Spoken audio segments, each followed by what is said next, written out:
I could not believe it was finally happening. I was going to meet my mom.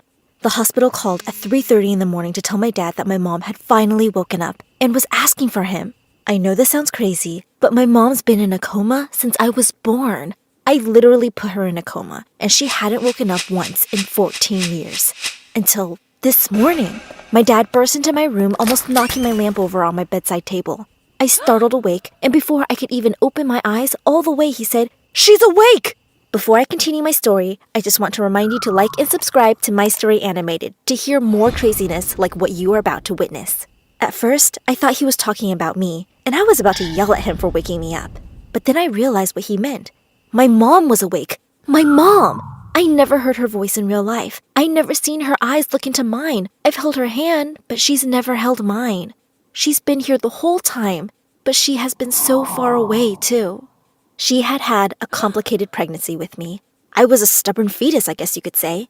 I decided that I wanted to come early, which caused a lot of issues for her, and she was rushed into surgery to get me out. She never regained consciousness after she was put under anesthesia, and because of her family's beliefs, my father never took her off the meds that kept her alive. I'd always had a feeling that at some point, I would have to be the one to end my mom's life. But thankfully, it didn't sound like that was going to happen after all. I bolted out of bed and ran to get my brother up. He was 2 years older than me, so he only remembers small fragments of mom in real life. He remembers her singing Twinkle Twinkle Little Star every night, and she made the best chocolate chip pancakes in the world. The sad thing is, he doesn't remember her smile or the way she smelled. So this day was the best news for all of us. My brother never said it out loud, but I knew that he blamed me for what happened to our mom. And to be honest, I didn't expect any less.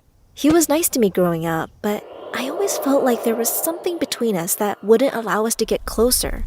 He hadn't forgiven me. Did you know the longest time someone has been in a coma was 19 years? Terry Wallace was in a coma for many years before he woke up on June 11, 2003. The ride to the hospital seemed to last forever, and we all rushed in as soon as my dad got the car in park. Our happy reunion was cut short when the doctor stopped us outside of my mom's room. He had a grave look on his face. Something was wrong. "She wants to see Emma," the doctor said, and my dad pulled me forward. He said no problem and tried to get the doctor to open the door. "No, see," the doctor started. "She doesn't understand that Emma is a teenager now. She thinks that she just gave birth to her several hours ago." I think all of our faces turned white. Of course, we had thought this could happen, but we didn't know what to do when it finally came to be. The doctor told my dad that he didn't want to shock my mother until we were all here at the hospital with her, and we could introduce me. This wasn't going to be easy, and we all knew that. I held my breath as my dad and the doctor went into my mother's room. All I could hear was some muffled talking from the doctor and my dad. Then my mom started to scream uncontrollably. "Bring me my baby!" I got goosebumps up and down my arms. This was probably the most afraid that I've ever been in my life. I was so afraid that my mother was going to hate me and that she was going to think I ruined her life too. I almost ran out of the hospital, but my brother nudged me forward.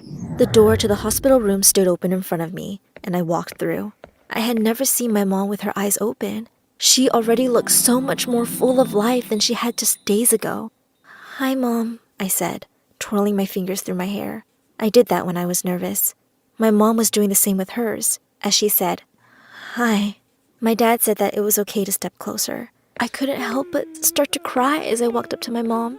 She had the same hair color as me, and her eyes were just as blue. My dad had always told me I looked like her, but I never could see it until now.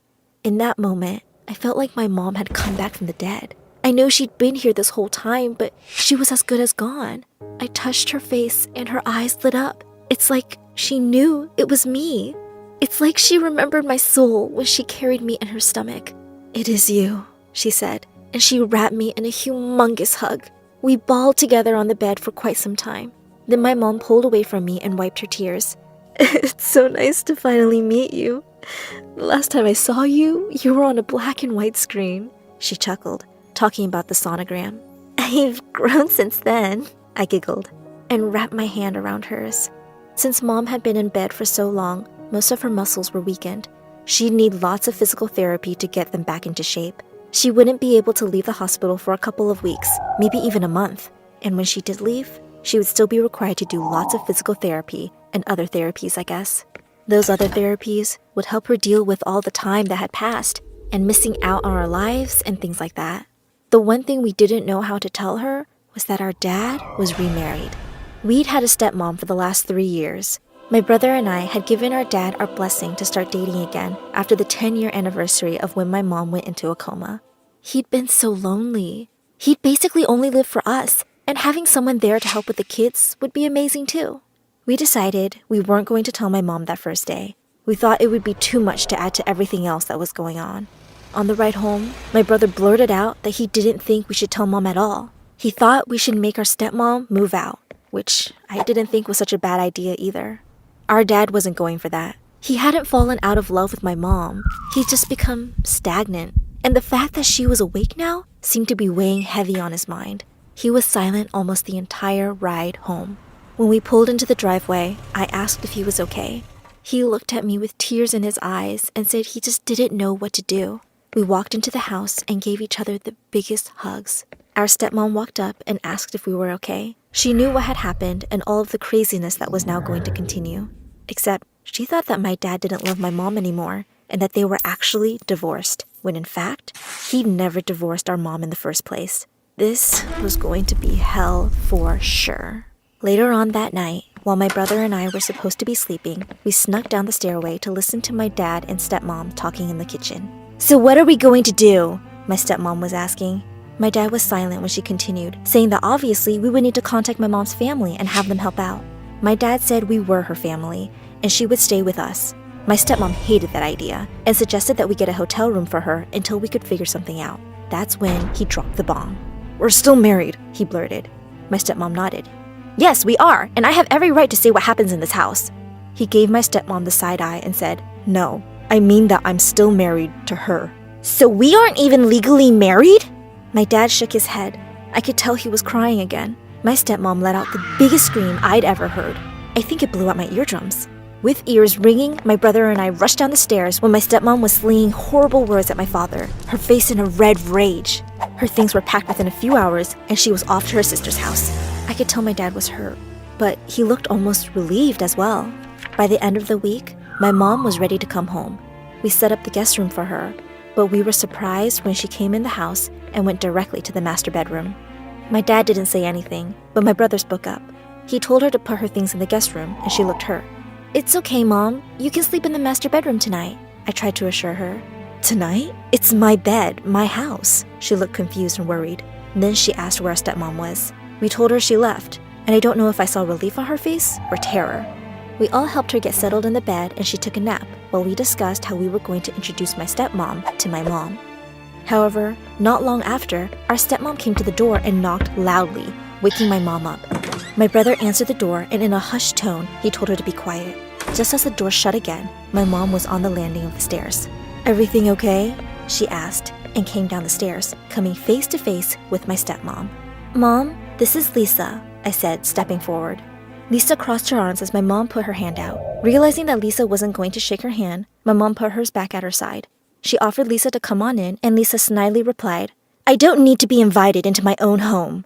I guess it just shows the type of person my mom is, but she didn't reply with something nasty and rude. She graciously smiled and offered Lisa some tea.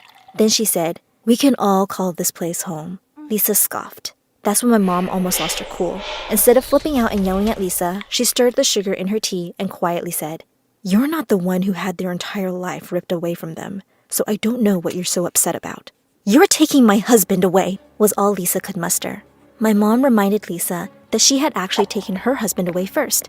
She also said that it was extremely upsetting that Lisa got to watch her children grow up a little while she lay unconscious in a hospital bed. That's when Lisa jumped up and spilled hot tea all over my mom. I quickly sprang into action, as did my brother. I grabbed a towel to help my mom dry off. Luckily, the tea had some milk and sugar in it, so it wasn't scalding, and my brother pulled Lisa away, shoving her out the door while simultaneously screaming for our dad.